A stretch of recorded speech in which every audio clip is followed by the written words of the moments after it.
Well, my name's Dylan, and I am in the band Half Moon Run currently. I grew up in BC on Vancouver Island.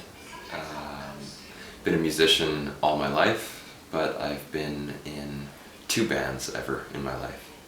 My first band was with my cousin in Comox. I was 15 years old, and he was 2 years older than me, and I thought he was a really cool guy when he was 17.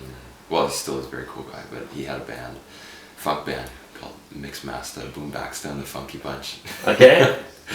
And I did it for fun because he brought me over, and I played drums like an idiot. And that was basically my only experience playing drums was in that band. Otherwise, my musical focus for my whole life basically has been classical piano. And that's why I moved to Montreal to go to school, and that's still my love. I do it all the time. And yeah, joining a band was kind of a very unexpected turn of events. So you kind of talk already about the beginnings. Your first band you had with your cousin, you were 15 too, or like? Yeah, I was 15. 15, I was okay. in it for about a year maybe. Okay. And we had a couple shows. I remember our biggest event was we got into the Vancouver Island Music Festival, Okay. and we played on one of the small stages. Okay. It was a big deal for me. Well, for sure. Yeah. I mean, for your first band, at least even, and at 15, to Yeah. do a festival. I mean, Yeah, it was a lot of fun. so things work quick. Always works quick for you, or we could say. I don't know. I don't know. Okay, this is kind of a cliche, but have you had already? You wanted to be a musician already, or when you were in that band, or it was just like doing soccer, like you know? Okay. No, I think, well, I don't know if I ever told myself that I wanted to be a musician, as in like any ideas of what I would ever do with it. But it was always a part of my life, and a very important part of my life. Parents had a piano at home. And, Okay.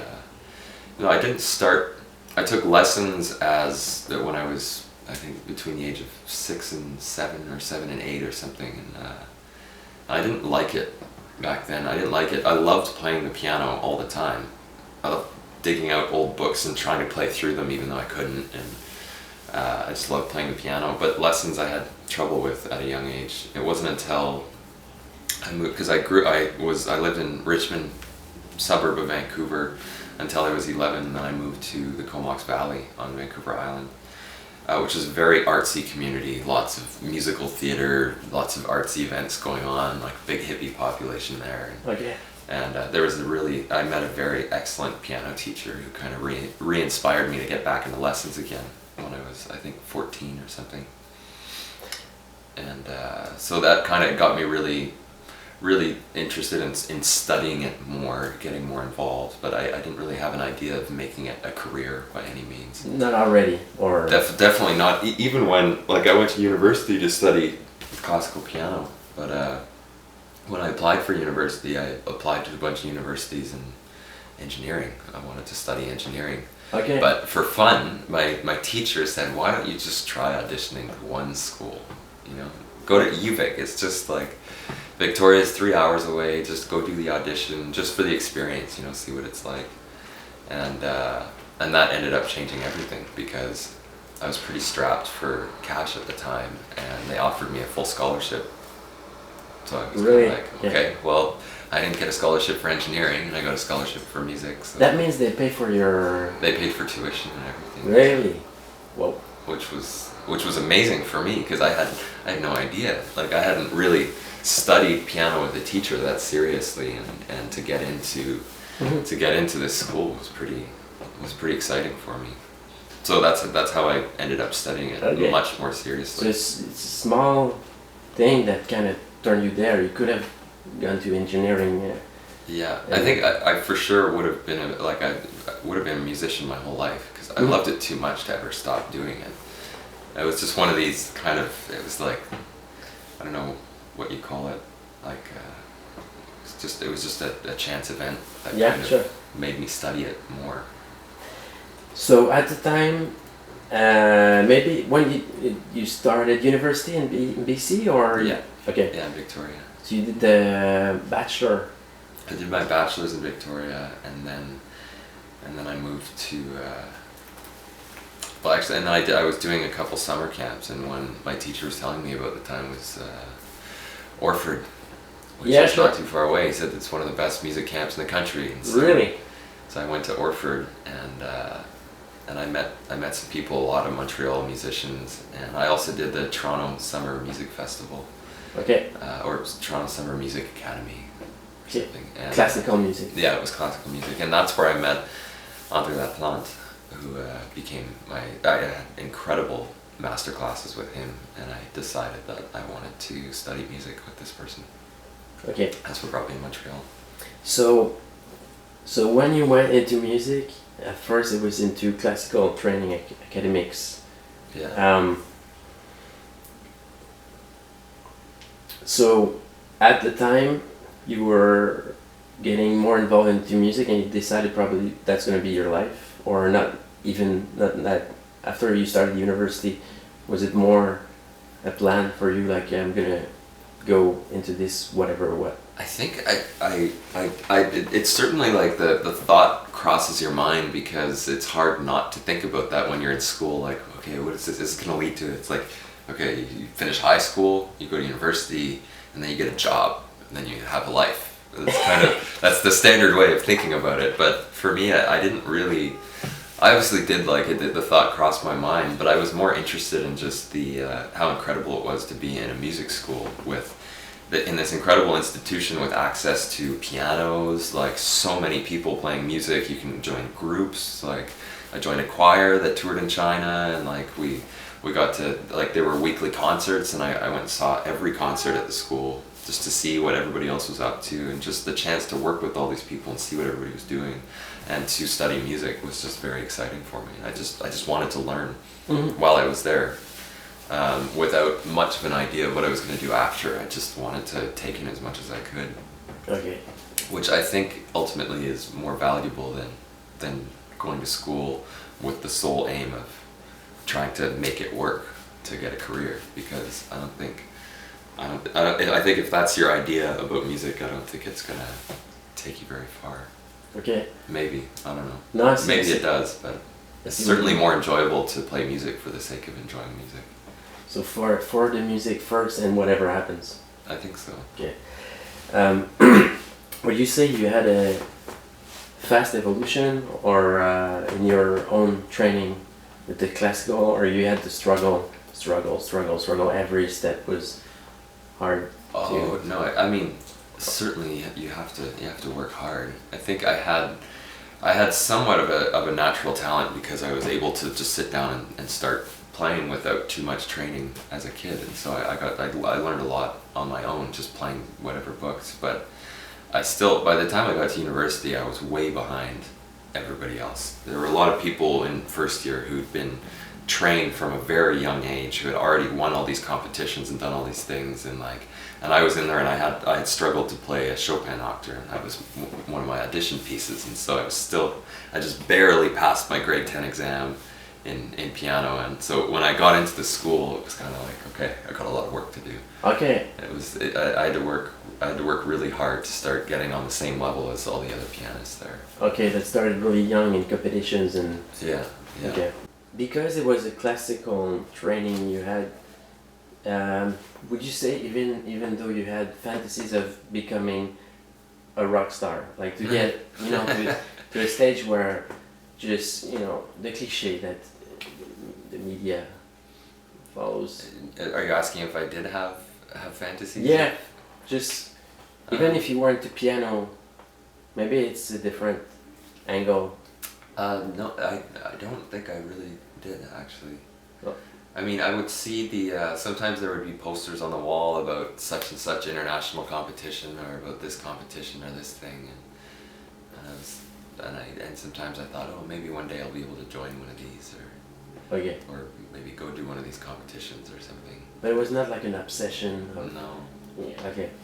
No. But it certainly it is easy for that to become an obsession, though. And would you say that today your perspective has changed since your beginning, regarding not necessarily to make a career out of music, but to to be able to pay your rent with music, or just to be a musician and to do this of your life, since you maybe a teenager and beginning of university to right now, would you see your perspective has changed? Yeah, yeah, for sure. I mean, I think everybody's perspective starts to change when they have to pay the rent, and then with whatever you have to start doing. I worked as a dishwasher for a long time in Montreal. Was that McGill? I did actually. I worked as a line cook at Thompson House Okay. at McGill, yeah. Okay. But I also worked at Trois Brasseurs as a food runner. And Okay. I worked at Eau Vive as a dishwasher. So when you were doing these jobs which are not necessarily it's not bad jobs, but I mean it's hard work.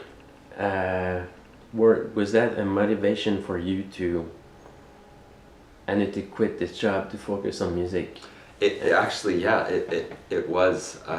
When I started working as a musician, I decided to just go for it. But this was with piano, because I'd done a lot of work doing accompanying, like where I play with, violinists or singers or the different choirs, organizations, to try and get a paycheck as a pianist. That's what I really wanted, was to like make a living playing the piano. And so while I was in university, I was trying to make that happen. Was it possible? It ended up being possible, but I had to really take the plunge. And I remember the day I decided to do it. I decided I didn't have much money at all, and it was like, I'm not going to be able to pay the rent if I quit my job at the restaurant. So how am I going to do this? So I looked into what banks have to offer. I was like, what's this line of credit thing, and how can I get one of those? And maybe if I just take as big of a line of credit as I can possibly get, and then I just pay my rent with that as I'm starting up my business as being a pianist, maybe it'll kind of even out one day and I'll start actually making money rather than losing money. And so I ended up having to, I'm not sure whether or not I should say this, but I had to lie to the bank. Well, honestly, I know a lot of people that did. Like I had to, I remember because the first paycheck, because they wanted you to bring a pay stub to show how much money you make a year. Yeah. And so I brought in my first pay stub, which in my first 2 weeks of working, I worked 6 days a week, super long hours. And so I had this ridiculous paycheck after the first 2 weeks. And I brought that in and I said, yeah, this is... They made it an average. I said, this is how much I make a year, I said, it was something... It wasn't that much, but it was enough to say that, like, I can have a line of credit because this Sure. is how much I make. That's all they need to know. Yeah, that just one paycheck. And so, but I definitely lied to make that happen. So you knew that you needed more time. Would you even say that it's impossible to have a day job and to be serious in music? No, I think it's definitely possible, because even though I quit my job to become a pianist, it started to get really complicated once I joined the band.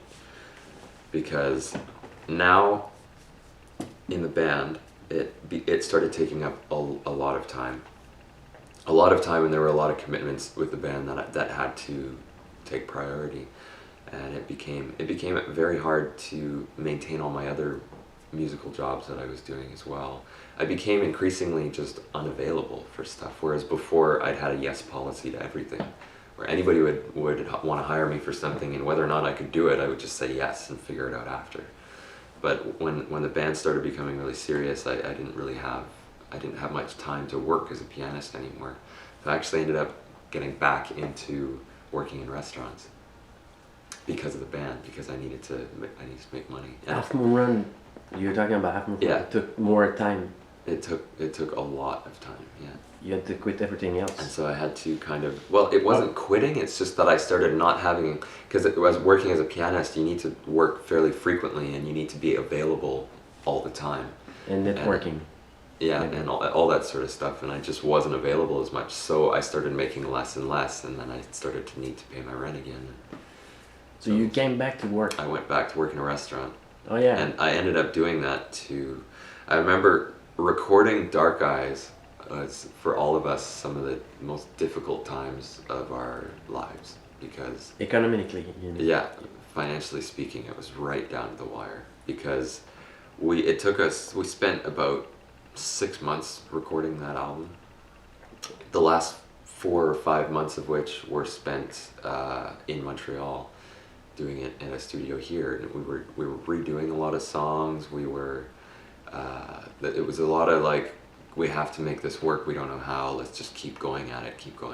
And we just kept going and going. But often my schedule was, I worked as a dishwasher at Ovive, and I would wake up at 5:15 in the morning, start work at 6 in the morning, and I would work until I think 1 o'clock or 2 o'clock, something like that. And then I would go home, have a shower, get to the studio for 3 o'clock, and we would be in the studio sometimes until 3 in the morning. Yeah, I guess. And then sleep an hour and a half, maybe 2 hours if I'm lucky, and go back to work. And studio is hard work. It was hard work, yeah. Even psychologically, like sometimes. I don't know if you were part of all the steps, like mixing, editing. Were you there all the time, or just for your parts, or? No, we were all there all the time for everybody's parts. That's really exhausting. Yeah, we weren't there for the mixing because we ended up sending it to Chris Shaw in New York, but for the whole recording process we were there for, because we were all so involved in the songwriting that you feel that you're involved in everybody's part, and you never just let anybody do whatever they want, which is like a good thing and a bad thing, because it means that everybody cares very much and we all want to make it very good, but it makes it a very long process, and that we all think differently sometimes. Even for just a little drum part, I think maybe this should be more treble, or we should, if everybody got their opinion, it longer the... Yeah, for sure. So regarding this process, you didn't necessarily, well, you had lots of collaboration with your piano, but you didn't necessarily had many bands, because Half Moon Run kind of lived really quick, I think. But would you say that your evolution from the start to now to today, would you say that are you satisfied of your evolution, or you can't get no satisfaction ever? Well, regarding yourself, what you're doing, your band, where you guys are going? Yeah, I think that music is a lifelong pursuit. Whatever happens, I think you would have it all wrong if you thought that you'd made it at any point in your life. You know, I mean, not to say you should always be like, you shouldn't always be hard on yourself and saying like, oh, I'm never good enough, and oh, this is never working. Like that's not the idea at all. I think the idea is that you want to like, one of the amazing things about music is it gives you a chance to learn about everything for your entire life. Like there's so much you can learn and gain from music, and that is part of what you would like to share. I think ideally, like with your music, you want to share what you've learned with the music, and so overall, that stimulate, motivate you. It gives you energy, or sometimes maybe you're exhausted because you have objective, or is it high and lows? High and lows for sure. I think one of the strange things for me right now is that because I'm happy. I'm very happy with what's happening with Half Moon Run, obviously, and we're getting along very well, and I'm very happy with the new album. But one thing I was used to before was being involved in a lot of different musical things at the same time. I would have my accompanying jobs where I would play with individual students for exams and concerts and stuff, but I would also play in choirs. I would be practicing my own piano stuff. I would be involved in a lot of different groups, doing a lot of different things all the time. And each one of those things I felt I had something to learn from, and I would draw from it. And what I would learn from one place, I would kind of subconsciously, everything was helping everything, because there were all these places I could learn from. Now with Half Moon Run, I'm doing kind of one thing most of the time, which is not, it doesn't mean that it's a bad thing, but it's just, it's one thing that I'm doing. Takes lots of space. And so it's this. Yeah, and I think it's important for your musical development to have kind of, the ability to, or the time to open. You have to open up to other opportunity, other things. Like one thing I've been getting back into a lot since I got this lovely instrument back there is playing the piano a lot again, and I've got just trying to study the pieces that I always wanted to play, getting back into them. Also inviting, I've got a couple friends like play violin, come over. We're gonna play some Mozart sonatas. I've started doing some more writing on my own for the piano, and but I also want to branch out and see what else I can do. I want to meet more people, do other things, maybe do like little side projects. Or I think music has got to be, it's got to be this constant living, breathing thing that you have to keep just nurturing and learning from. Sure. So that's the way you fight back to your diversity in your music, is you play here more. Well, I think actually it's not so much fighting as it is actually like it's helping the whole thing. I think by branching out and doing other things and kind of advancing my own musical development, that when we go back to do a third album for the band, that I'll have a lot more to offer. You'll be a different Dylan. Exactly, Musician. and that's, I think, that's what we should all endeavor to do in some way, is to, because you don't want to be a band that comes out with the same thing every time, because what's exciting about that? If you wrote the same album that you did last time, what have you learned along the way? There's a little bit an idea of, and this is where money gets involved a little bit, is that when you're in a band that makes a record and it gets sold by the record label and it goes out there, it's in this nice product that has like a nice picture on it or something, and like it's a product, as if like you go to the store and you buy your product and this is what it is, and people will fall in love with that product, which is like, it's okay, we're in the business of selling music, it's okay that happens. At some point you have to accept that, but at the same time it's like music, it doesn't, like the music itself is in a sense like this album is a snapshot in time of, that's what you hope of, like this is what we were doing at this time, this is what happened. But musicians will want to evolve and change, and things happen, and albums change. Like Radiohead, for example, they always tried to reinvent themselves. Yeah. I think it's an example. Regarding satisfaction or not, usually I get through this different aspect. I'll just go quickly to see if it leads to somewhere. Would you say you're satisfied or not as a musician regarding the numbers of shows that you make? You make too many shows a year, not enough? I would say on the last tour it was probably too much. Okay. It was probably too much. Can you make an average, like how many shows you make per month? I don't know. Well, on the I remember the most intense month of shows we ever did was 32 shows in 30 days. 32 in 30? Yeah. That was the toughest month of them all. Playing like in the afternoon and in the evening? So sometimes, yeah, I think 2 days. Sometimes maybe 3 shows in a day, because we still have days off in there. Do you have any power on this? Well, the thing is, with the first album, you can't really anticipate that it's going to go well, or what's going to happen. First album happens and it goes wherever it goes, and opportunities come that you weren't planning on getting, but they become a really good opportunity. For instance, Mumford & Sons offers to give us their opening slot, in arenas around Europe. What are you going to do? You'd be like, oh, well, sorry, I plan to have my time off. I respectfully don't want to do it. There's some opportunities that you can't miss. In a way, there are many sides to it. You need to have good planning in advance, even in anticipating the unknown a little bit. I think there were many sides to it that we had to learn. Essentially, we were jumping into the unknown and didn't know what we were doing. Didn't really have the ability to discern between what was important and what was maybe not important. It was very hard to say no to anything. Internally and in terms of the people working for us, it's hard when a band is getting going to turn down anything, because you want it to work, and it's very hard.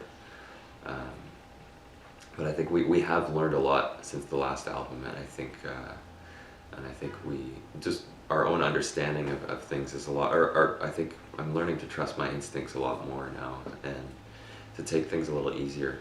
I think because I think ultimately it's better to do something as best as you can, to the best of your ability, less often than to do something kind of half-assed too much. Not that our last tour was half-assed, but just as a general philosophy, like, I think it's better to approach things in that way. But there's a line also in between which you could, like, let's say with my band I was doing like, I don't know, 10 shows a year. So maybe not enough to people know you. Wow, time flies, huh? To, Sorry, so sorry, you can ask to that know again. to know your you need to play at least a minimum of shows. So if you want the machine to, if you want your project to be Yeah, known, yeah, yes, for but, sure. But now you know what's too much. Maybe Yeah, test. yeah. The size of the shows, or you, what do you haven't? You know, there's like a classic, classic, like not a cliche, but almost that lots of musicians said is it's better in small rooms because the energy transfer better.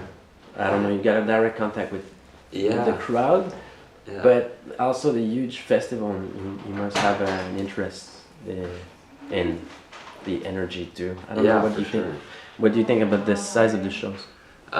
Well, for a long time, I remember that some of our favorite stuff to do is like almost like the worst conditions in the smallest spaces. So there's one important aspect here. I also always ask to everybody is regarding the creativity. Well, first of all, I'm not sure which part do you do in composing the songs with your band right now. Do you It's kind of it's all together. live? It's a case by case a little bit, but we all have something to bring in some way. Usually the arrangements happen while we're all playing together, and we'll play stuff and listen to it and think of how we can arrange things together better. But in terms of kind of the initial ideas of songs and the initial songwriting, it'll usually come from one person. Where I'll be at home and I'll write something on the keyboard, or I'll have some sort of an idea of something to do, and I'll come in, I'll start playing it. I'll start playing it, and somebody will catch on and start doing something. Somebody else will catch on, and then we'll just mix and match little pieces and try and see how it feels and put it together. Okay, so it changes. But when, well, so then when you guys or you personally, when you compose a song, you ever think of the crowd, like the people for who you do it, or you just think to yourself? And as a extreme example, let's say you would do a song based on hammer on the strings of the piano, like really experimental, you know, like bang bang bang, and then you start yelling like Yoko Ono or Warhol stuff. You permit yourself to do extravagant things like this, or do you think to the when you create a song, you think of the people you're gonna do it for, or you just think to yourself?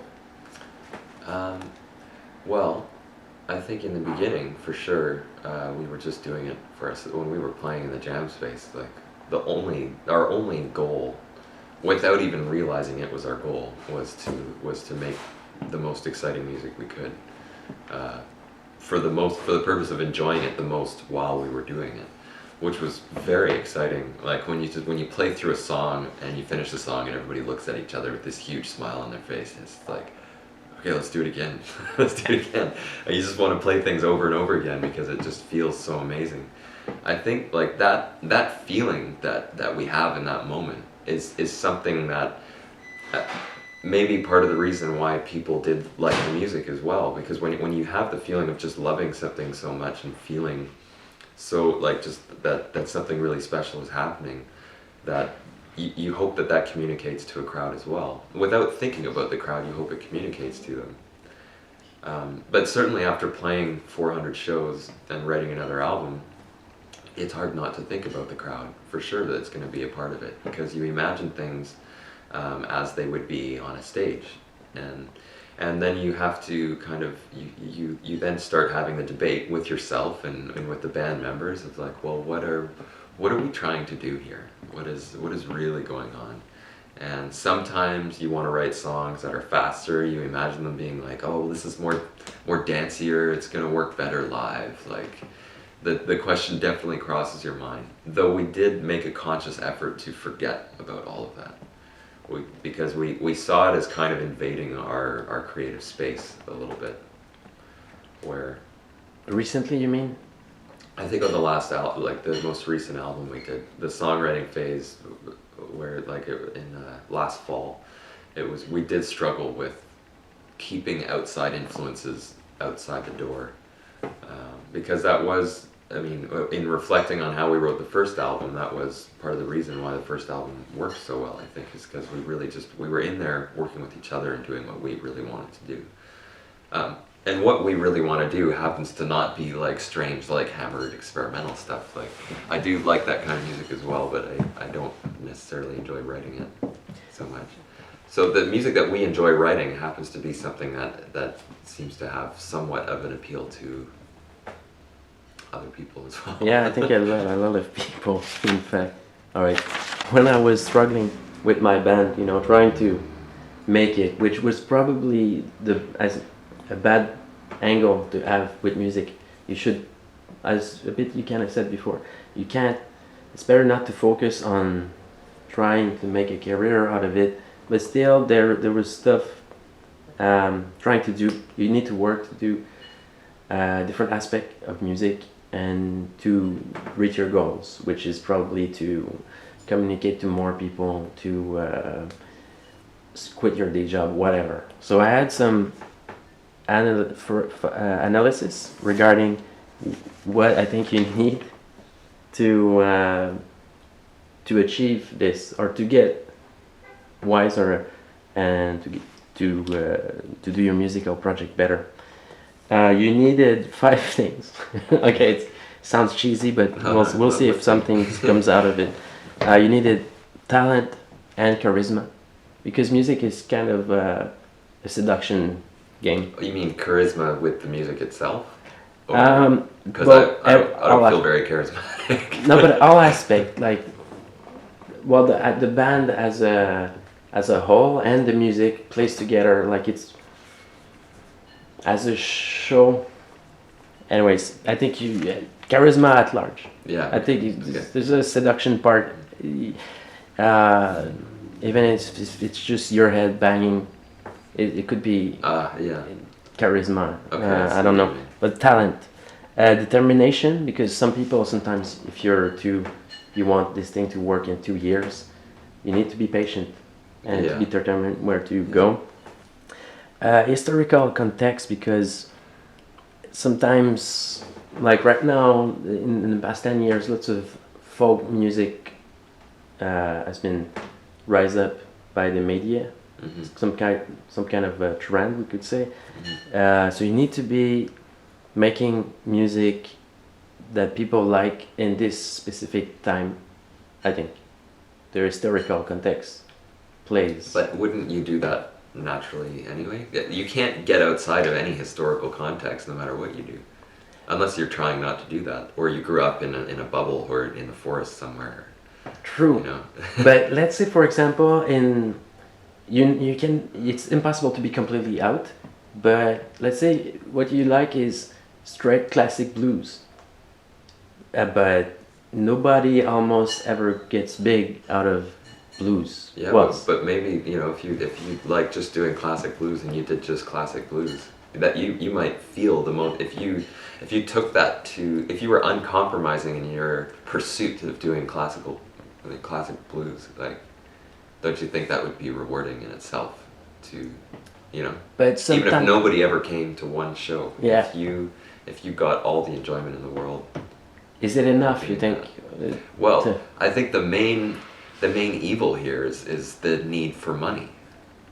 That's the main evil. But that's a much bigger question. I mean, we can relate that to many different parts of our culture. It's you also need, I think, marketing and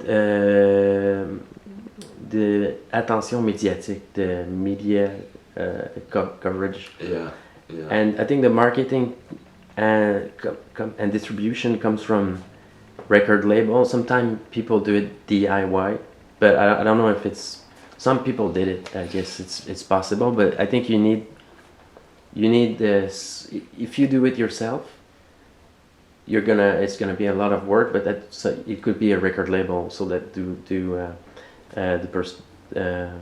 the distribution, the image, and you need chance, I think, luck. Oh, for sure. If you believe, for sure, because I know somebody that doesn't believe in luck, that you create your own luck, but well, you do in a way. You create your own luck, but still, if you create, say you were able to quantitatively say that, yes, I created 90% chance of success and 10% chance of failure.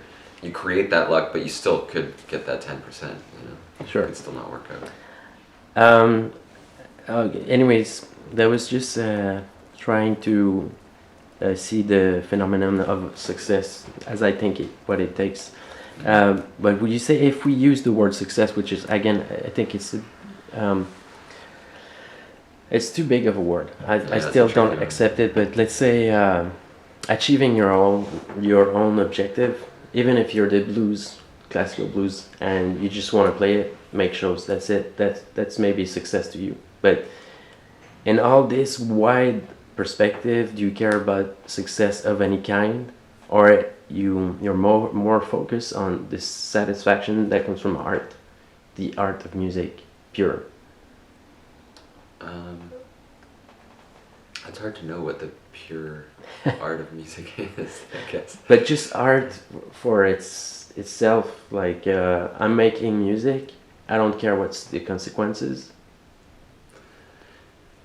Yeah, I mean, that, if I were to be idealistic, I'd say that I would. Are you? Well, in some ways, yes. I mean, you want that to be the case. I mean, you can't escape. You just, like, money is just a part of what's happening here. It just is. And I'd be lying if I said I was not happy about, having some success with this band. I'm honored that this has happened. It would be ridiculous for me to whine about that. Like, it's amazing that we have, that we have a fan base that's grown so quickly, and that so many people have fallen in love with our music. It is definitely an honor, and it's amazing that it's not like we've made tons of money at all. It's very hard to make any money in this business, but I've had enough to get a piano, which has been my life goal. Basically, was I want to own a nice piano. I finally got one, and to me, it's given me the freedom of being able to play the piano at home all the time, which in a way is, like, for me, one of my purest enjoyments. Like, the thing to do is like play the piano. I love playing the piano. Does that plays into your brain, like the level of success that you guys had? Does it change? We kind of already talk about that, but does it change your creative process, or because you don't want to lose this, even if you're not necessarily in control of everything, because some bands have attention, suddenly they make a new album, they disappear, or yeah, for does sure. it change your? I think we've all sort of and we've talked about this a bit too. Like, I think that one of the main things that we really try to make sure we do is to remain honest with our music. And I think in some ways, as you were saying with Chance, like, it was lucky that anything even happened with our first album, that it went anywhere. That was lucky, because we weren't planning on doing any of that. We had no idea any of our songs could ever make it to radio, and we ended up having a whole bunch that made it to radio, which was exciting. It was an honor that happened, and definitely helped us reach a wider audience and make a little bit of money as well. But we still wrote that album in an honest way, and that we did it. We weren't trying to do anything other than what we wanted to do with the music itself. The second album, because after the second album, still the same. It was a struggle to get there, but I think we achieved the same the same approach of being honest with their music. And if it doesn't go over that well, I think that's okay. You know, once the album's done, you want it to go well. You want to do what you can to help things succeed, to move things along. You know, you want to get into the business of things and try and make the album work. But ultimately, we wrote an honest album, and it's up to the listeners to decide if they like it. And if album 3 totally tanks and it doesn't work at all, if it's an honest album, I'll be proud of what we did. And maybe, you know, if it doesn't work, that's a sign to go on and do other things, because I don't know. Sorry, I'm rambling now. No, it's alright. It's perfect. You use music as psychotherapy sometimes. Oh, for sure. Still today, yeah. Yeah, definitely. It doesn't feel like this. Your perspective does it. Maybe I've asked that already, but after that success, like the attention, did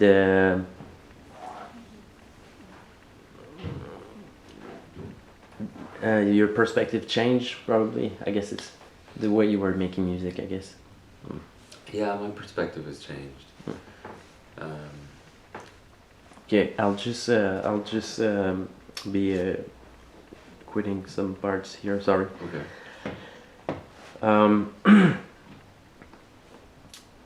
And do you ever think of sales numbers, like, oh, it's gonna go, or it's gonna work or not? Do you care about that anyhow? I mean, yeah, it's like, you know, of course you're curious, you know, that when the album, you know, you want to know the first week's sales in Canada, for instance, like, you know, how did it go? I guess it went well. It went very well, yeah. It went very well. I think we were, what were we, on the first week we were number 3 in Quebec and number 4 in Canada or something, and we were underneath Adele and Justin Bieber or something, and somebody else, I can't remember. We've gone way down again, but for that 1 week, it was like, cool. Oh yeah. We made it up in the chart. And even the for Dark Eyes, it went pretty high too. I've checked the charts for like 2 years. It was in the I think it was 24 most selling album. Ah.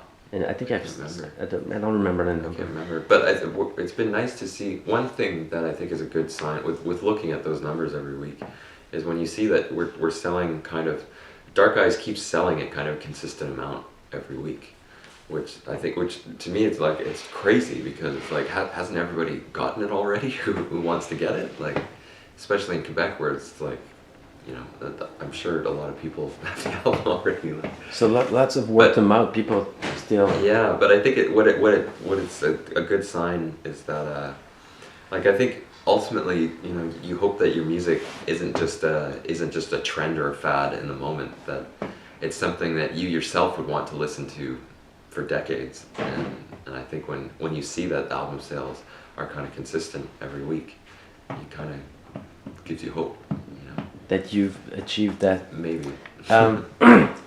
More concrete, regarding geographics, do you think you have more chance to be a successful band if you're in New York, if you're in Montreal, if you're in Los Angeles, if you're in Vancouver, if you're in Shanghai? Well, I think in Montreal for sure you have. I mean, because it's so cheap to live here. You know, I couldn't afford anything in New York right now. I couldn't live in New York. There's no way. Even Toronto, I see some friends live in Toronto. Like, how do you do it? Or Vancouver, like, it seems impossible. Just a little parenthesis. I heard this week that in Vancouver, there's no house sold less than $1 million, even a small bungalow. Yeah, I believe it. I knew when I went in 2000 it was expensive, but I mean that much. Yeah. I guess the salary are higher though, but. Yeah, but not if you're a student or you're a musician. So you need to be in a cheap city, you think? But no, I mean cheap in rent, like.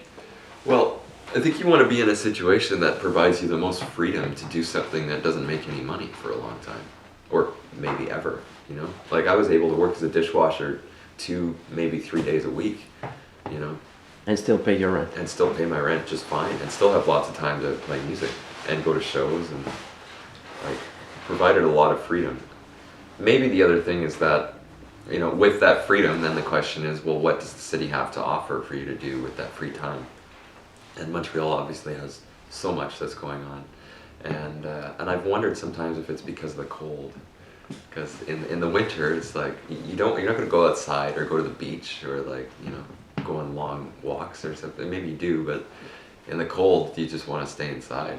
Sure. So we would like in our jam space in the early days we would just go for 15 hours sometimes a day with no idea. It got super hot in the jam space. Yeah.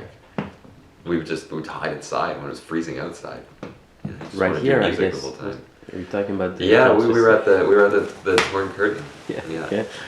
I was there for a long time. Anyway, and Quebec regarding elsewhere, is it because it's French? Does it change anything? I think so for sure. I think so. I think we're very lucky actually to be a band in Quebec because of Quebec's huge support for the arts and culture in general, which I think is obviously because of the language that the province is that the government is so supportive of the arts here. And so, even if you sing in English, you got some help too. yeah, which is why I personally feel that when I moved to Montreal, I went to school in French, and I made a damn serious point of learning the language. It must have been hard. It was hard at first, for sure, because No French at all before. A little bit. Okay. A little bit. I went to immersion out west, but immersion out west is not really. Like my immersion teacher was an Anglophone who had trouble speaking. Yeah, I see. How long was that? I did it through elementary and high school. Okay. But It's in the summer? No, immersion. It was like that was my classes. I said class. All my classes in elementary and high school. So like I had French in my life, my whole life. But when I moved to Montreal and like heard a real Quebecer speak, it was like, okay, I don't understand a thing, and I don't feel that I know how to speak either. Yeah, okay. It's the slang. It's like when you go to Brooklyn, maybe English is different, or maybe Brooklyn's not a good idea, but a good example. But now I understand Quebec French better than any other. Even French from France. I find French very hard to understand now. I don't know, Especially I heard Paris was hard. Okay, medias and the major success icons. I'll try to be consistent in this. With your experience now, do you have a different approach with the medias that you had before, or it's like the newspapers or the TV's show? Yeah, it's been all over the map with us. I remember one hilarious day in the beginning when we tried to walk into our into our record label and we tried to say, we don't do interviews, we don't want to do them ever, and they were like, okay, they come let's go sit down, let's sit down, we're gonna have you have to do interviews.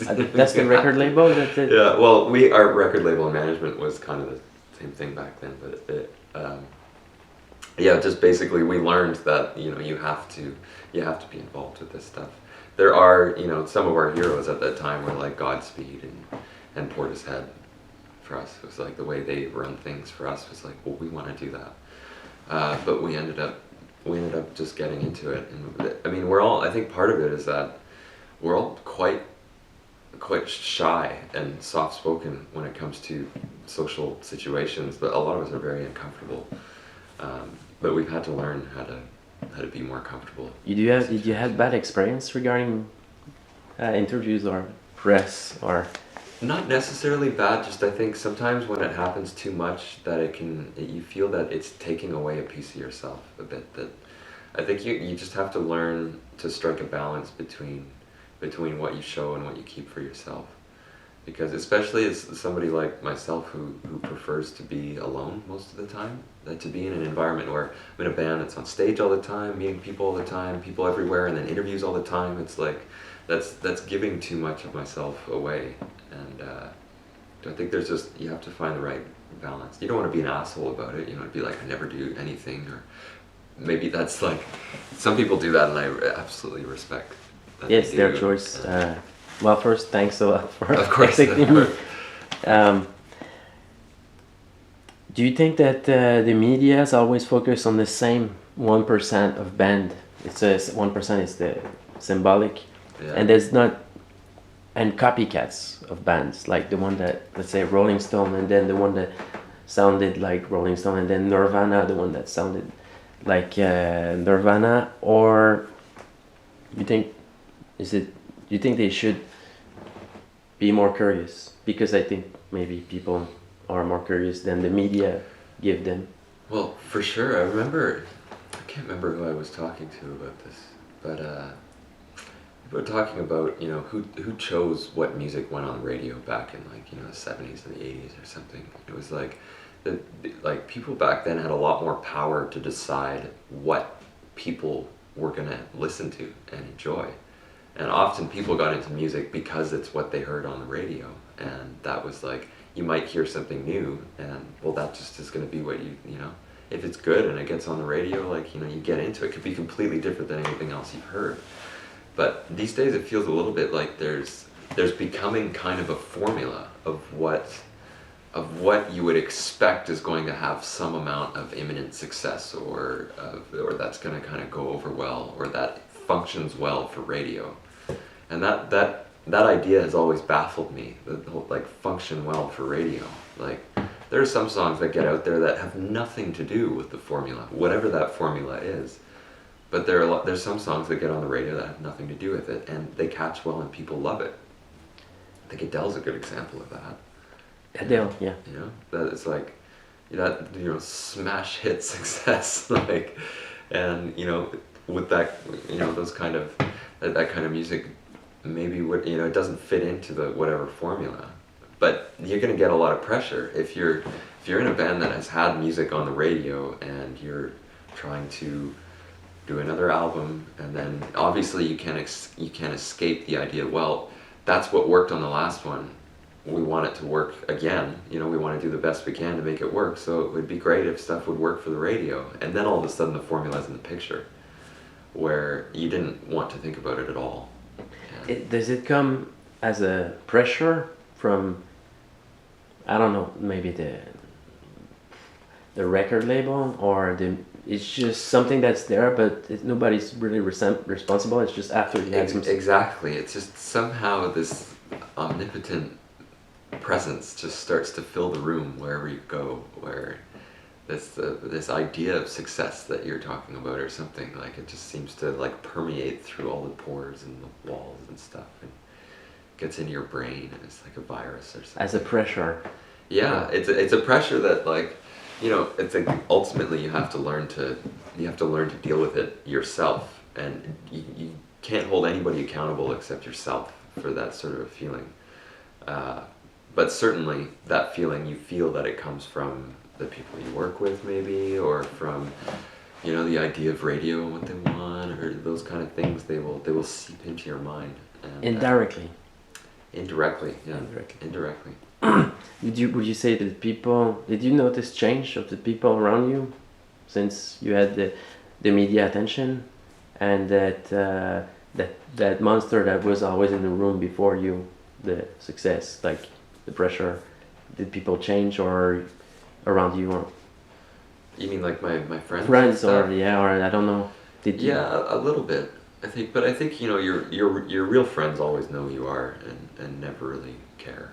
I mean, that it doesn't change that. I remember having some, because I'm usually like, I'm kind of like the geek who sits in the corner and just hangs out, talks nerdy stuff with some people at a party, like I'm not the popular dude at a party, but I remember after Half Moon Run got a bunch of, it became like a big thing in Montreal or something, and I remember being in a couple parties where, like, it's the same thing, I'm just like being, I'm being my regular geek, on the side, maybe keeping to myself or something. I remember trying to talk to a couple people, and they were being kind of jerks or something, like, who the fuck are you, like, I was like, okay, so being my regular loser, and then all of a sudden they found out that I was in Half Moon Run, and then all of a sudden I was their best friend, and they wanted to talk to me the whole night.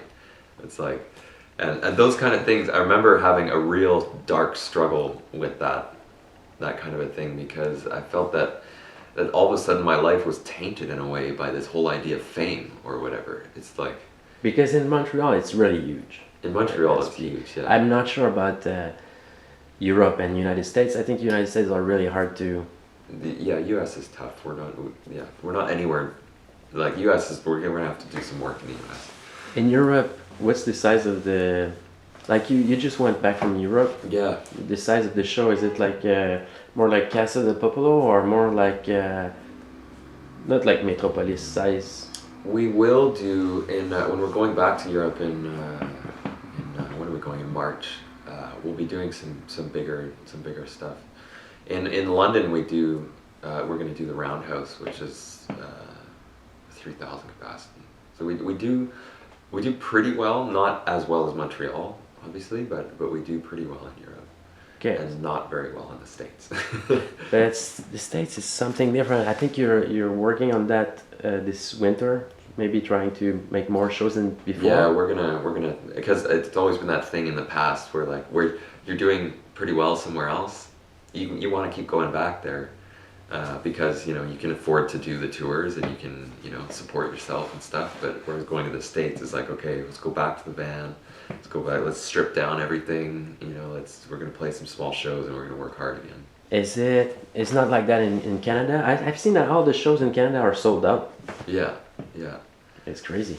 Yeah, it is. It's a nice feeling. Though we are playing smaller venues than I think. Okay. But we're starting it off easy because it is a new album, and in a sense, you want a chance to try it out for a while. You don't want to jump into the biggest venue you can do, and we still have work to do on the production side of things, and we want to make the show as best as it can be before jumping into large venues. I have a friend, my New York friends that signed with Epic Records. Well, they're not anymore with Epic Records, but that played with huge people. The Who. I think they went with Mumford and Son too, stuff like that. They came to Montreal first part of Slash.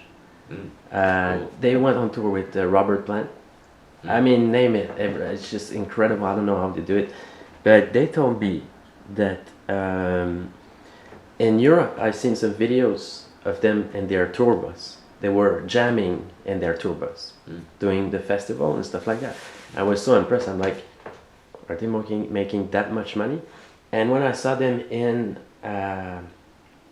Montreal, first part of Slash, they had only one driver with them, 3 bandmates, and a small van, really a small van. And when they finished their show, one hour after, Slash was still playing, and they left because they had to go to Oregon for a new show, and they were driving the van. But in Europe, they had a huge bus, because he said here, no money, you make no money out of shows, and in Europe, you get a lot of more funding. I don't know, do you see that difference? Or maybe you're from Canada, so maybe Canada is easier for you, I don't know. Well, Quebec's also an exception for us. Like, we also do way better in Quebec than we do anywhere else in Canada as well. So we're lucky in that way because we have huge support at home, huge support, and we could if we wanted to just play a few shows in Quebec. When we want to, we'll just do stuff around home and we'd be fine. Mm-hmm. But we're trying to get out there and make things work elsewhere. But I heard that Xavier Caffien once said that in Quebec, when you go out of Montreal, the Montreal shows pays for the expense of the other shows that you do, because the road is long and the expenses, hotel or whatever, I don't know. Mm-hmm. I don't know, maybe it's not the same for you, maybe he's... It can be, but there's also such, the amazing government programs in Quebec to help with, Sodexpo and stuff like that, where, we can get and our booking agent at Brest, Louis Carrière, is great for getting... There are amazing venues in Quebec that have amazing facilities and stuff, and in a lot of places they'll put you up in hotels as well. A lot of festivals they'll pay for your hotels and put you in, which is amazing. Don't really get that kind of treatment anywhere else in Canada or anywhere else in North America. Do you know some musicians in the United States? Yeah. Because I think everything is private there. There's no government funding. No, yeah, I don't think there's really anything. I wonder how anybody really makes a band work in the States. It seems like a very, very tough thing to do. Maybe it's the record label are bigger. I think, yeah, I think when you get signed to a record label, there's a big tour support part of the contract where the record label, and that's where it becomes impossible to ever pay back what you owe the record label, because you go on a tour and they'll spend $50,000 to put you on the road and you won't make anything, and then you owe them $50,000. Yeah, that's what I heard. I think that's why my friends left Sony Music. Do you think there's any hierarchy in music in the bands, like, you know, like, well, they're not around anymore, but like the Beatles, Godspeed, Half Moon Run, or Drama Culture? Do you think there's a like a hierarchy between bands? Yeah, like do you feel it sometimes? Well, or I mean, that's a weird thing, because like hierarchy in the sense of like, you know, how many people do you get out to a show, how many albums do you sell? Like, to me, that in the version of, if we're talking about success in terms of like, I don't know, the career or whatever, maybe. But I don't think it's a good thing to really think about, because, you know, some of my greatest inspirations in terms of musicians or bands that are out there working right now, you know, some of them play a lot smaller venues than I do, and to me, it's not your philosophy, but sometimes you'd feel it from, because you've made huge shows with bigger untouchable bands, I guess. I don't know, maybe you've met them. Did you feel any awkward? Not naming. Yeah, no, I think it depends. I think some people let it get to their head a little bit, and some people, you know, the ego becomes a big part of it for some people, which is tough to witness. But other people are, you know, go the opposite direction and learn from it and become more open arms than you know, than ever. I think, you know, some great examples of that are Patrick Watson and his whole crew. Like, it was the most fun we've ever had on the road was with those guys. The open door policy on anything. Like, our green room's your green room. Come hang out with us. Like, oh, let's go hang out. Let's do this. Like, there was no thing at all. It was just like, let's be friends on the road sort of thing. And I love that sort of open arms policy, and it allows you to like forge a lot of really great relationships. And I always thought that Patrick Watson, in my Montreal perspective, had attained the perfect level of success, which is he can wear, and it depends maybe in the type of music that you're doing also, but he can wear whatever he wants on stage. He can do whatever he wants. He's not controlled by a huge company. Would you say there's a good level and a level where you can lose control, like when you get huge as U2 or the Beatles? As U2 and Beatles. I don't know. I don't know. That's a tough question. I mean, when I see myself, I try and imagine myself in 10 years. I don't really want to be touring all the time, and certainly not like on a massive worldwide level. Like, I'm a pretty tame person. I want to take it easy at some point in my life. Like, I want to settle down and, you know, have a family and, like, you know, play my piano all the time. I want to, you know, get involved with more local stuff, play in small gigs around town, and be a part of other projects and stuff. Do you think it's possible? I have 2 kids now. Anyways, but when I was to your show at Granada in Sherbrooke, maybe, I don't remember, it's maybe 2 years ago or something, close to the Laval show too. Oh yeah. Anyways. Yeah, that's right, Santa Therese or something. Yeah, I was talking to the Grimmskunk guitar player. Peter, yeah. Yeah, exactly. Because I was back in the days a Grimmskunk fan, so I kind of knew him. I've asked him, what do you think about having a band and kids? Is it possible? And he said, everything is possible, it just takes more time. And in your life right now, do you think it's possible to have a band that's working as well as Half Moon Run and having a family? But right now, no. No, I mean, I've always wanted a dog, and I don't think I'll ever really be able to get a dog until this kind of touring stops. I mean, like I'm barely ever at home. Like my main goal this year is to keep these plants alive. If I can keep the plants alive, then I'm doing well. You know, if I can't even keep plants alive, then I don't think a kid is really. But at the same time, you know, like if you, it sounds terrible to say, but No, like, no, I see what you mean. But also like you know, if the other thing that people have said, and because I have met a lot of touring musicians who do have kids, and they all say the same thing. It's like when, you know, your priorities change. That's all that happens. You know, you have to make it work, so you do, and you're, you know, the certain things kind of slow down, and other things take the forefront. Like you have to make it work, so you do. And so maybe in that sense, you'll never be ready to have kids until you have kids. Honestly, that's what happened to me. Yeah. So I don't regret it, but it's hard work. Yeah. You have to adapt, as Peter said. Yeah. Yeah. The new media today, is it different for you? Like the internet, does it change the music? Are you afraid that, because what we hear a lot, I heard Billy Corgan and other musicians I know talk about this specific aspect, and one friend also said that there's no more Kurt Cobain anymore. There's maybe 10,000s of them, like because of the internet, there's more access to different bands. Yeah. Yeah. Maybe the same types though, because there's still some powerful medias behind, even if it's Pitchfork.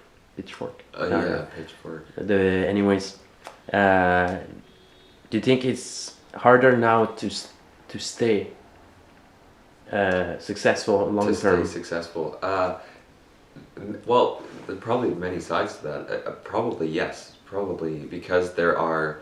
I mean, we're sort of in the age of information now. Of like, just there's so much stuff coming at you, and part of the intention behind a lot of that is just to grab your attention. You know, it's to get you to like see this and like, oh, this is the new thing now. Oh, that's great. Okay, buy that. Oh, this is the new thing now. Like, there's an overload of information for sure. But at the same time, there's like the positive side to the internet, which is that you have access to lots of, like, you can get into some underground band and like, you know, It's a two-sided sword. Yeah, yeah. Cut. I think I have actually started thinking about, you know, what does the future hold because of this? Like, what's happening, especially with things like streaming and stuff. Like, I used to really hate the idea of Spotify and these streaming services and this stuff. It's like, at first I was thinking like, you know, you just read some articles about how like, you know, whoever's making like, you know, 0.05 cents per stream or something ridiculous, and I was like, oh, so nobody makes any money at all doing this, and now everybody gets it for free. And but then I thought about it more, and I think it's kind of it's an interesting possibility for the future with this, because when you think about something like a streaming service like Spotify, you can't have, like, if people really love something for a week, then they forget about it. Like, that's not a successful model for that music that you put on that ends up on Spot. It's not a successful model, because people are going to stream that for a week and then they stop and then it's done. And so what I find that Spotify encourages, or streaming services in general, is like is to have music that has repeat listen value, where you want to listen to the music over and over again. You want to listen to it for decades, or, you know, that, you know, when you look at the money, the monetization from a song for the span of 40 years, you know, if somebody listens to that song all the time for 40 years, that's a much better, you know, that's a much better model than if they just bought the CD in the beginning. So maybe the access, if you have successful music, the accessibility of it makes it give you the opportunity to have more people listening to a longer period if you have a good material, I guess. Well, I think that's where I have hope, you know, that maybe these kind of things are actually positive, in that they will encourage people to stick to what they, you know, like do the music that you believe in and not what anybody tells you to do. Because if it, you know, if it catches on and people love it and listen to it a lot, then like it can be anything, you know. it doesn't have to be the standard pop model, because it seems like the standard pop model sort of like, the idea is that it's a quick turnover, where it's like it's a trend or a fad or something, or people really love it for a short amount of time and then go on to do something else. But like, you know, we should get back into the business of writing, of getting into, you know, encouraging people to be meaningful with what they do, and try and write long-term material. So it's maybe more a cultural. It could be. It feels like maybe some sort of a cultural shift right now. Maybe with the whole. I'm still trying to get my head around the whole streaming thing and what it means. Because your album Dark Eyes is on YouTube full free listening. Yeah. I guess Yeah. it's on Spotify now. I have no idea. I don't have it. It's all on. You have control over that, or? Well, we have. I think we have a YouTube account or something, and we. But is it your band that have put it there, or it's somebody else? I think for a while, I actually don't know who it is right now, but I think we. It's related to you, because I mean, I can't take your album and just put it for free on the web. Can I do that? No, you're not allowed. Okay. You're not allowed. But I think I think people do. I think like it won't get taken down until it gets flagged or something. So, but people put up full albums for free, and I think there is some monetization with YouTube. I can't remember what it is. Okay. I don't think too much. Okay. We kind of went through that, but classical training versus pop music. I'm not sure. Pop, for me, the definition is really wide. Like for me, I was doing pop music, folk rock, whatever. Patrick Watson is kind of pop too. The pop could be the division. Yeah, I guess the idea is that it's music that's supposed to appeal to a wide audience, right?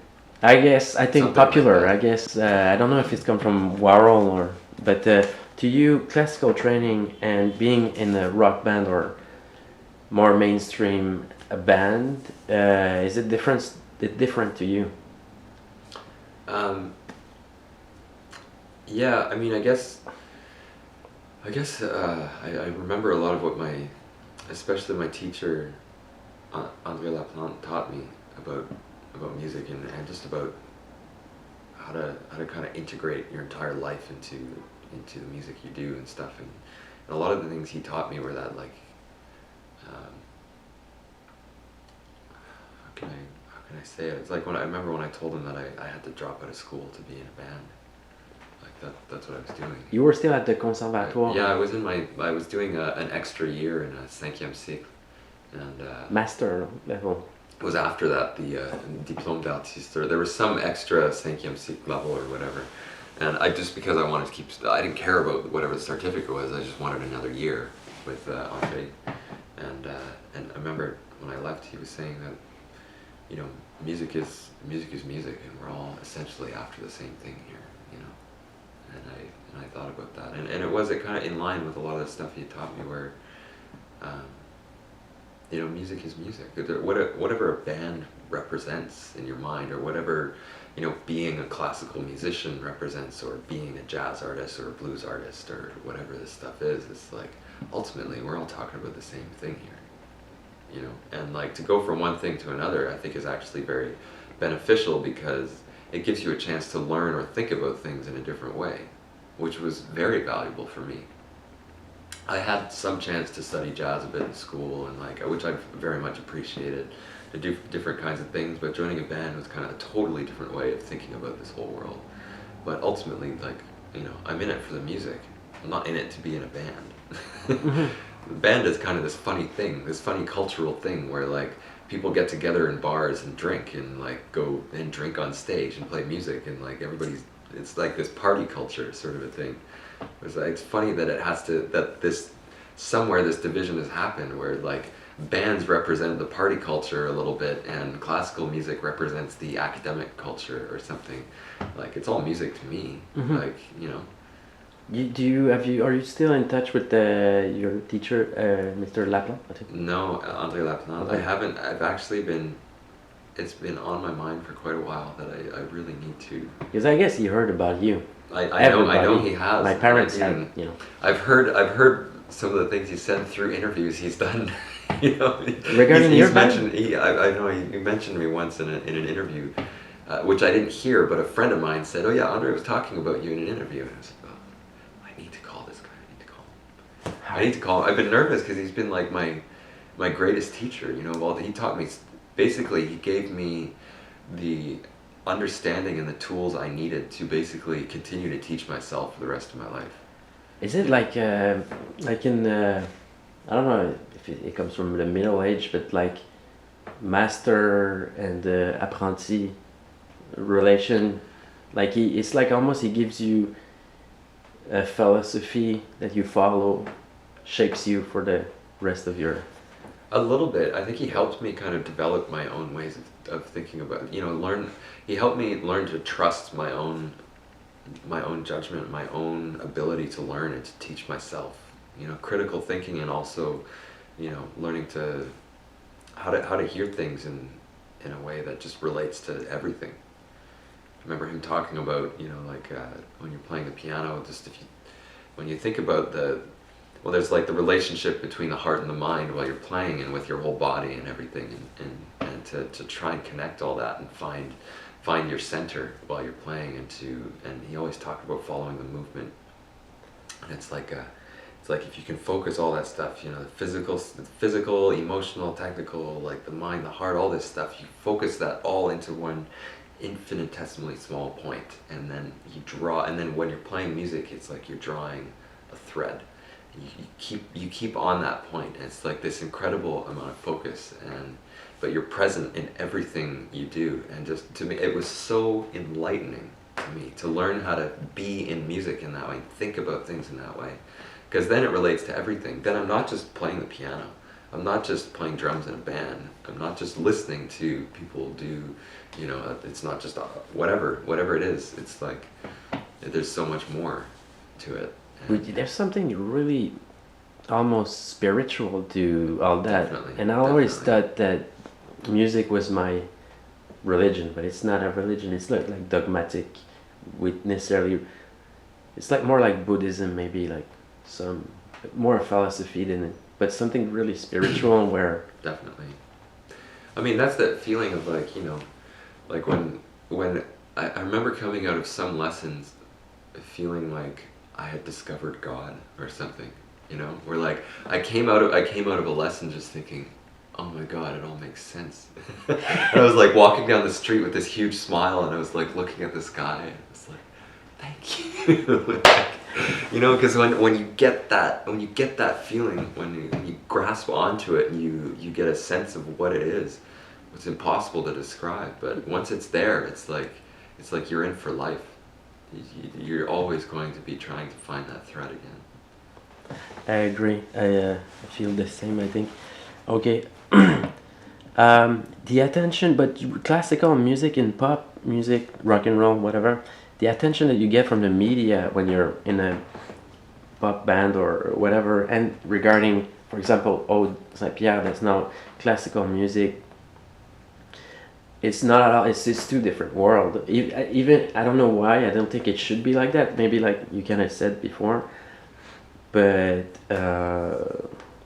it's like if classical music, there's no glitter, there's no spot. Well, the spotlight is, but it's kind of in a different box. Yeah. I don't think there's a question there. But Half Moon Run, with your classical abilities, do you use it? It's always there. It's mixed together, or Well, I mean, like I can't. the piano. I mean, it is a part of who I am, for sure. But I wouldn't say that I intentionally try and bring my classical training or understanding into the mix. I mean, it's actually a lot of fun working with the other guys in the band, because we all have a very different sort of background in music. And for instance, like, I've studied all the theory, and I know all the, I think about, like I understand all the chords and stuff and all that sort of thing. Like, I can understand it in my mind. Does that matter? Not really, no. Not when it comes down to writing the music together. And in a sense, it was a good exercise for me to get outside of that box. And, I'm working with, we all come from different places. And when Devin was like, he's all self-taught on the guitar. And with his understanding of music is all kind of, he just does it. He does, it's a direct connection to his heart sort of a thing, 'cause that's the only way he knows how to do it, and that's phenomenal. And for me, that was a lot to learn from somebody like that. And but him as well, he felt he had a lot to learn from me and for us from each other. From Connor has like a mixed background in blues and classical and stuff. And Does it help you to communicate? Maybe the word, like, you know, the time period in your in when you communicate. Oh, I think we should be more in 4/4/7. I think I don't like know. that's what I thought in the beginning, that maybe because I had an ability to comprehend in my mind what was going on, that I'd be able to communicate better. But it turned out no, actually it just muddied things up, you know, because I just add an extra layer of something that everybody else has to think about, when at the core of what we're doing here is trying to write a good song. And like I remember we had a motto for a while, which was "Shut up and play." Okay. Where, Jam, like jam. yeah, like just like stop talking about it and just do it. You know, you got something to say, just do it. Don't talk about it. Just play it, and we'll figure it out. You know. Okay. And Yeah. it turned out to be a good policy for us. It was a good learning exercise for me. Do you see Half Moon Run stay a long time with you? I hope so. Yeah. Yeah. I mean, we've become probably lifelong friends at this point, and I don't think we'll ever stop making music together. Whatever the attention or the Yeah. size. I think eventually we'll probably want to take breaks and you know, try other things for a bit. But it's going very well right now, and we're all very proud of the most recent album we did. When we played with you at the Burritoville, I always come back to this because Yeah. I just remember, I think it was maybe your second show or Something like something that. like that. Like it's like if you guys just went out of the bus from West Coast and just, all right, let's do a band. And that's the feeling I had. But we all, honestly, I don't know why, but we had all the feeling that something special is gonna happen. Mm. I'm not sure if it's the music, Devin's voice, everything together. But we had the feeling, if I compare to something special was happening. I didn't know who were all this crowd coming from.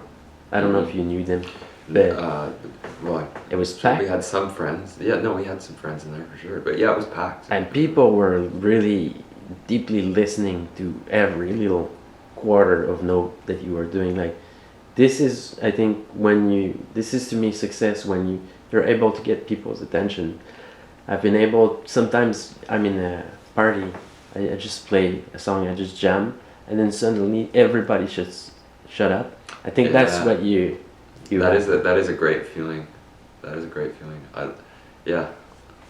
And I even think that there's some type of Half Moon Run mania. Mania. I don't know. Mania is maybe too big. It's not. I don't know if any phenomenon like the Beatles will ever happen again. Well, maybe Justin Bieber had it. I have no idea. Like, you're not into this, but so mania is maybe too huge. But French CBC, like Radio Canada, to my perspective, talks like of your band and La Presse, like exactly like they did with Arcade Fire. To me, it's like, I don't know if I want to compare, but they really love you. Like, do you feel? Well, I think privilege. I think it's for sure, and you already said that about that. But No, it's an honor, and it's been. I mean, we've met a lot of La Presse and with Radio Canada, and a lot of, we've got to know some journalists who are really going out there. You know, they do great interviews and have a lot to say, and show us tons of support. And it's amazing. and maybe one of the final question. You know, all the different levels of success, and depending on your perspective, you could be the classical blues guy playing in a bar in front of no people, being happy. You could be John Lennon in the Beatles. You could be whatever, Patrick Watson, whatever the level, or Godspeed You Black Emperor, that for a long time was just underground, and but had a huge cultural influence. You know, a Silver Moon Zion, same thing. Do you think it's any different from one another, or it's just music, whatever the stage you are? Well, of course there are differences, but differences are to be celebrated. think, we have, think about how lame it would be if every band was kind of the same and played in exactly the same venues and did exactly the same things, and like that's kind of music in a sense, I think, is a celebration of our differences in a way, because we want to come together in our differences and celebrate life in some way. Do you think there's a cultural pressure mainstream that's opposite to this type of idea, to put boxes and yeah for sure. I mean, yeah, you can't escape it. I mean, even just like, having genres for everything, like, well, this is pop, and this is alt, this is rock, and this is like, to me it's like, whoa. Like, what are you talking about? And then, always the same, that same question, always, like, how would you describe your music? Like, well, I don't describe things, I play them. But I mean, obviously, like, we do this, this is part of it's what we all do. Like, I watch a movie and I relate it to other movies, and I try and describe it, I try and tell my friends that I like it or something, It's a natural part of things, but it's still putting things in box. When the box defines the thing inside the box, that's when you got problems. It's okay to have a thing and then try and put a box around it, that's fine, but I think, you gotta be careful about being defined by the box, whatever that means. Sure. And the box BUCKS also. Oh yeah, maybe. and the box as well. Both bucks. Anyways, I think that's it. I think it's been a long. Thanks a lot. Thank you.